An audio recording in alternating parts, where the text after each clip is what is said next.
Why are you running? Huh? He said he's a U.S. citizen. I'm picking. He said he's a U.S. citizen. I'm picking, man. Why run? What the hell, man? Why are you running to me? I got my head, you know what the hell? You don't want to do nothing wrong, dude. I'm choosing. Why are you running? Why are you Exactly. running? Because I'm picking, bro. Now, as we've been covering, Donald Trump's DHS is out of control. All right, so this video shows Adrian Martinez. He's in the blue right there. He's at a Walmart in the blue Walmart vest talking to federal agents, and then you can see the agent pushing him back. Then the phone recording, they recorded the encounter.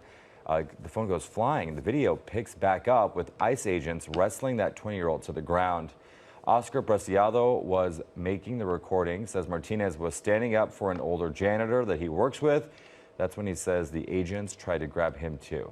New video into KTLA shows a federal agent jumping out of his vehicle and pointing a gun at someone trying to photograph his license plate number. We don't know the exact circumstances, but it was around the time several people were arrested this morning. We say that the power of the people is greater than the people in power, and I would like to show you an example of that from Spokane, Washington.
So that was yesterday, June 11th in Spokane, Washington. A large anti-ICE protest has broken out. It started with a post on Facebook.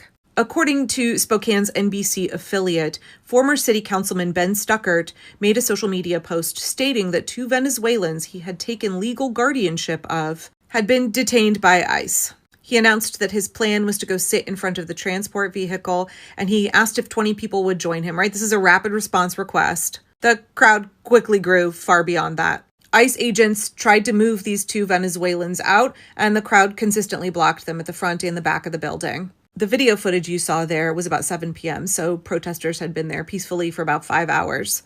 There was also a planned separate ICE protest in Spokane yesterday at Riverfront Park, but because of this situation, the number of protesters that turned out for that protest grew significantly as well. I'm not really sure what happened at that protest. The reporting just says that law enforcement donned gas masks and prepared to disperse the crowd. So were they not allowed to legally protest there? Were they not peacefully assembled? I don't know if they were not permitted. I don't know the circumstances, but we do know that the Spokane police shot pepper balls into the crowd. Also, during this time, ICE managed to snatch several more men and shove them into a transport van, although it's unclear who those men are at this point in time. One of the things that's being discussed in a lot of grassroots pro-democracy organizations right now is what we can do to have an appropriate legal response when ICE shows up to terrorize and abduct our neighbors. How do we defend folks in our communities from the illegal actions of the American Gestapo? So if you don't have those networks set up, those connections set up where you can call people up, get them to show up and exercise their constitutional right to non-violently protest what's happening, maybe think about how you can form those connections right now. We need to all have ways to reach each other very quickly, to mobilize very quickly.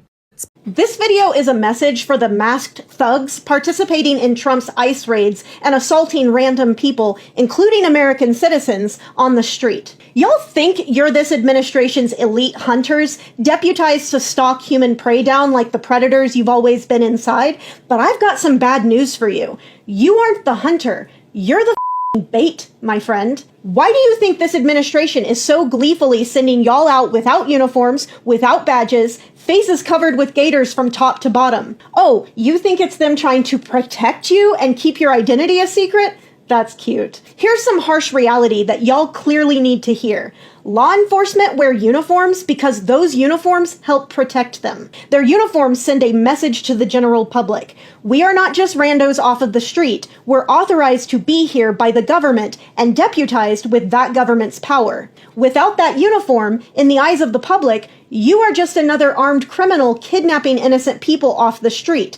A veritable Fox News fear fantasy come to life. This isn't hypothetical, it's already happening. Authorities in multiple states have said men impersonating ICE abducted, attacked, and in at least one instance, raped a woman under the guise of immigration raids. Leaving the public with no way to verify your identity and affiliation with ICE doesn't just add to the public's fear, it puts your life at risk. So you need to ask yourself, why isn't the Trump administration granting you that protection? Why are they leaving you with no way to prove you aren't just another rapist impersonating an immigration official? What do they have to gain by sending out nameless, faceless goon squads in street clothes to assault and abduct anyone with a complexion darker than a sheet of paper? I would argue that what they stand to gain, what they are explicitly hoping to gain, is a bullet in your head. Because anyone with a lick of sense can see that's where this is headed.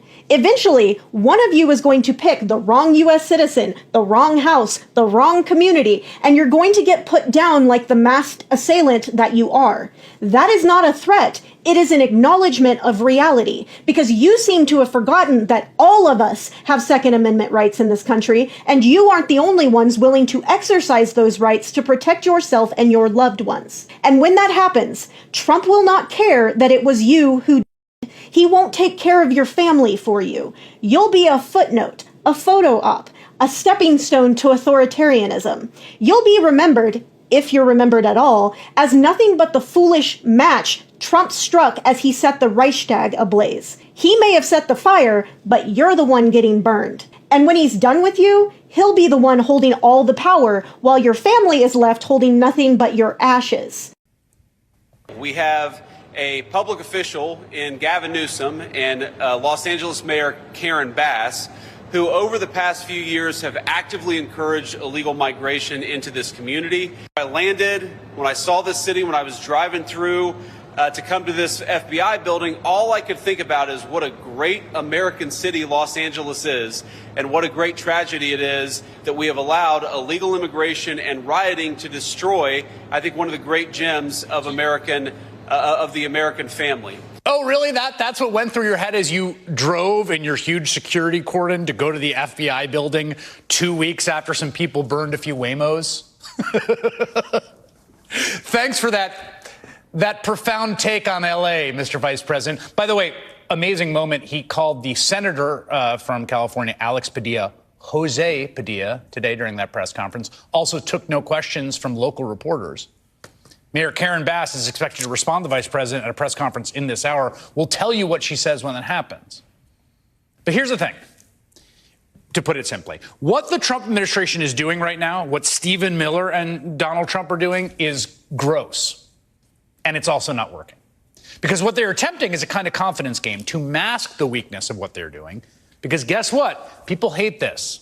I mean, J.D. Vance, one of the most cravenly cynical figures I've ever seen in American life, loves to spend a lot of time congratulating himself for looking out for the interests of U.S. citizens, while his straw men foes allegedly don't care about Americans. But what have we seen in L.A., really, Mr. Vice President? We've seen video after video of American citizens and their friends and their family and their neighbors, the people that are part of American citizens' lives, being ordered to present their papers and being grabbed and wrestled to the ground and detained, including elected officials. That guy, Alex Padilla, not Jose, Mr. Vice President. And we keep seeing Americans non-violently confronting those masked, armed agents wherever they go. Like employees of a Walmart that was raided in L.A. County on Tuesday. One of them recorded his colleague, again, a U.S. citizen, right? An American, in good standing, Mr. Vance, getting shoved, then swarmed, and then arrested for allegedly punching the masked agents who swarmed him.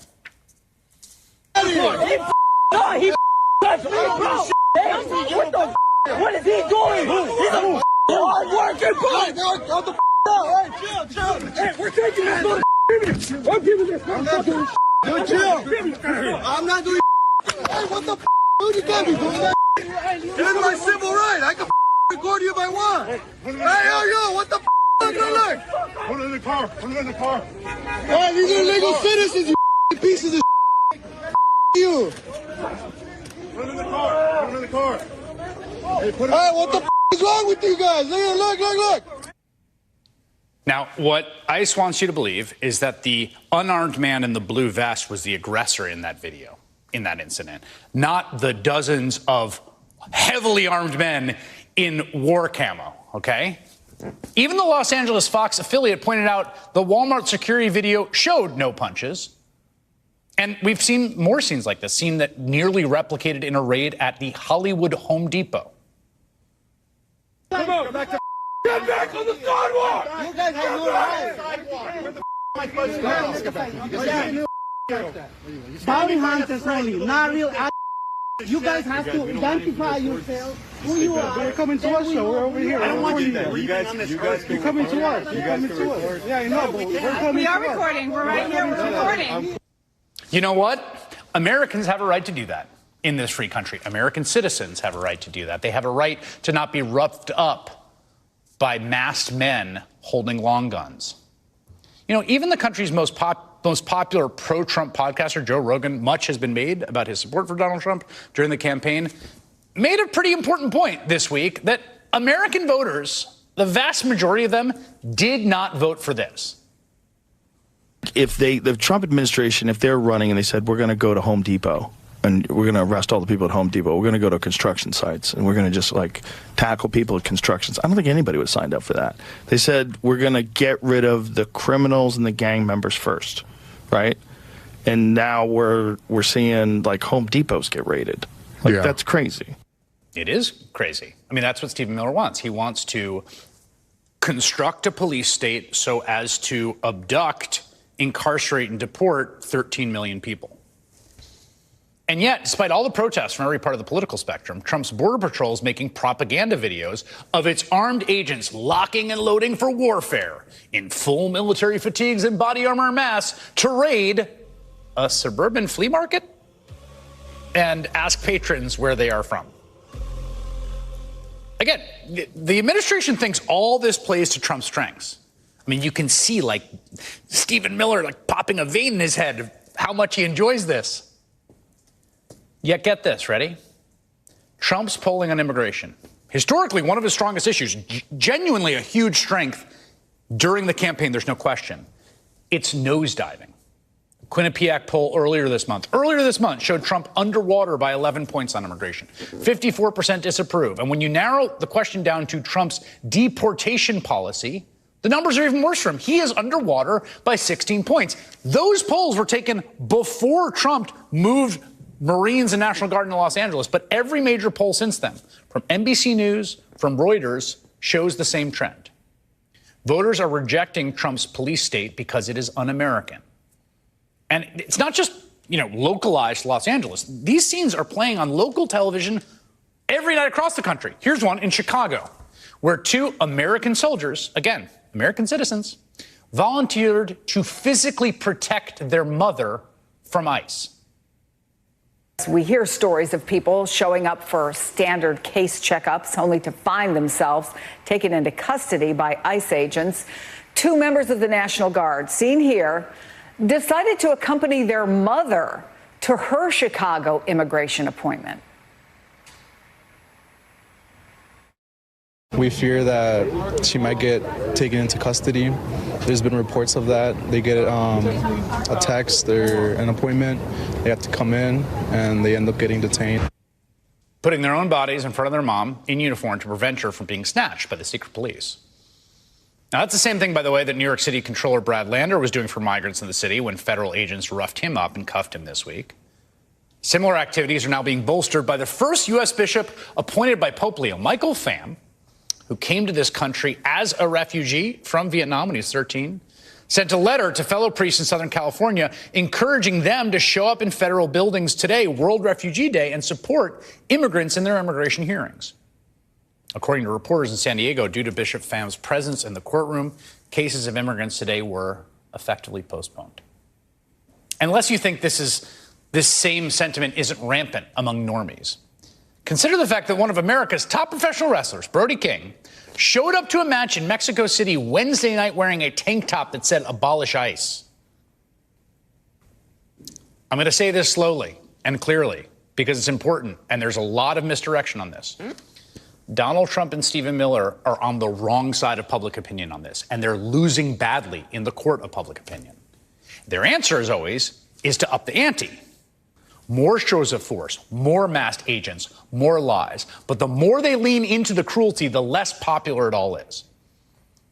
Speaking of the American Gestapo, now I know there's a lot of speculation about how many of the dudes working for ICE now are Oathkeepers and Proud Boys. They're all cosplay militiamen who love their fatal live action role play, right? And they eagerly took the $40,000 bonus to join ICE. I mean, like, come on, y'all. Look at these boys. Look at these little chuddies right here. I've heard folks say that the guys who go work for ICE are the guys who couldn't get a job with the FBI. They couldn't make it in the Marines. They would have failed out of basic training. They don't have the physical or mental capabilities to work for the CIA or the FBI. They're kind of fail boys a little bit. That's who goes and works for ICE. Dudes like this right here.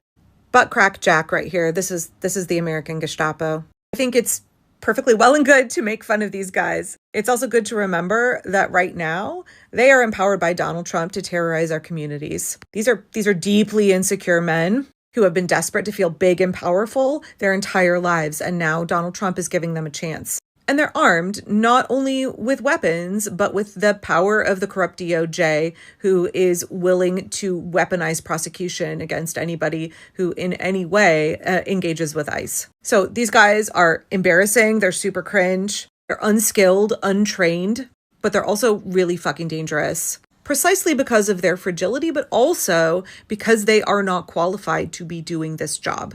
They don't know how to de-escalate. All they know how to do is escalate. I said in another video that one of my mutuals, Possibility Maven, made a really good point. Who is it at a protest who has a vested interest in making sure that the situation is not de-escalated? It's the guys who are paid to be there, and that would be ICE. I mean, this regime has stated that they need to be rounding up 3,000 immigrants a day. They're basically putting a bounty out on folks because they've got to cram those for-profit prisons with more and more and more. Well, they're not prisons. They are basically concentration camps, detention centers with more and more migrants because the Geo Group and other private businesses, they are able to charge the American taxpayer millions and millions of dollars by keeping those migrants held in those detainment facilities. It's a big fucking grift, y'all. The more hardworking, decent folks they can snatch and stuff in their vans and ship off to these detention facilities run by private businesses like Geo Group, the more they can charge the American taxpayer. That's why they want to increase it to 3,000 a day. It's all for profit. It's about money. So ICE doesn't have justice or law and order as a priority at all. They are not trained to de-escalate. They're not even trained in what the law is, right? Their mission is really clear. Round up as many migrants as possible, terrorize communities all across the country, and also do what you can to escalate. Do what you can to incite a riot. Because what ICE is doing is also about feeding into Trump's agenda, right? It's about feeding his propaganda, painting the American people as violent rioters, right? They put out this statement that was like, oh, we've had this record number of assaults against ICE officers. Well, that's because ICE is going in to peaceful communities and starting shit. That's because ICE is going in and folks like Butt Crack Jack there are shoving peaceful protesters, snatching decent, hardworking folks. They are manufacturing a crisis. They are manufacturing everything that is happening. All of this is caused by ICE. It will be escalated by ICE. These guys have no interest in law enforcement. There is nothing that they are doing that is going to de-escalate anything. They don't know the law. They are not adequately trained. Yep, I'm sure a lot of them are Oathkeepers and Proud Boys. I'm sure some of them are desperate for a job, and the $40,000+ bonus that was supposedly offered to them was definitely an incentive to betray their community and betray the American people. But when you see the American Gestapo out and about, please understand that these are not highly trained, skilled law enforcement officers. These are not like Mission Impossible dudes, y'all. These are like, bumbling stormtroopers. They're dangerous ones because they are fragile, insecure men who, for the first time in their life, have access to power and deadly weapons. And the regime has basically given them carte blanche to do whatever they want. They have as good as told them that we won't hold you accountable. But remember, this regime will not last forever, and the day of accountability will come for these guys, right? We're filming everything that's happening. We're taking photos for that future investigation because there is no such thing as I was just following orders. That's not a valid defense. So on one hand, I guess what I'm saying here is that don't give these guys more skill and power than they have. Please remember that the people are 340 million. ICE employs less than 20,000. So these guys are not only not all powerful, they're not skilled, they're not intelligent, but please recognize that in many ways makes them dangerous because they will be unpredictable. They're likely to panic. They do not know how to respond in a situation.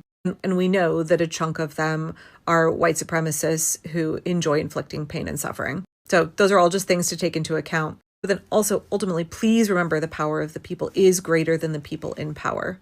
20,000 ICE agents, 800,000 civilian law enforcement, and a standing army of 2 million. Those numbers don't add up to hold the American people hostage. They're desperately trying to scare you. But if we overcome our fear, understand who our adversary is, understand who it is that is trying to intimidate us and scare us into submission, and we do the math, and then we all stand together in a massive solidarity movement, our wall of millions and millions and millions of people cannot be taken down by 20,000 butt crack jacks. It's Joe from Georgia. So this is news out of Texas. But folks, these are alarm bells ringing for the entire United States. And our government is not listening. Overnight, multiple farms in the state of Texas completely shut down. And the reason for this shutdown was because they have lost almost 100% of their workforce. Now, we know this is the result of the immigration raids and stricter enforcement, but the ripple effect is going to be felt all the way across this country. Now, you've got crops that are rotting in the fields. You have livestock that is not being attended to at all. And that takes a lot of personnel. And we're talking, so now we're getting every area of food to include meat. And the communities that surround these farms, those businesses and those people who depend on the income from these farms, it's creating disasters for small communities in Texas. Now, this is not stopping at Texas farms. This is going to end up all the way across America, especially in the breadbasket, the middle of the nation, because they have tons of immigrant help. But folks, the alarm bells are ringing. Your food on your plate is being affected. So you got to think about it. It won't be soon until either prices go ridiculously high or you just won't have any food to buy.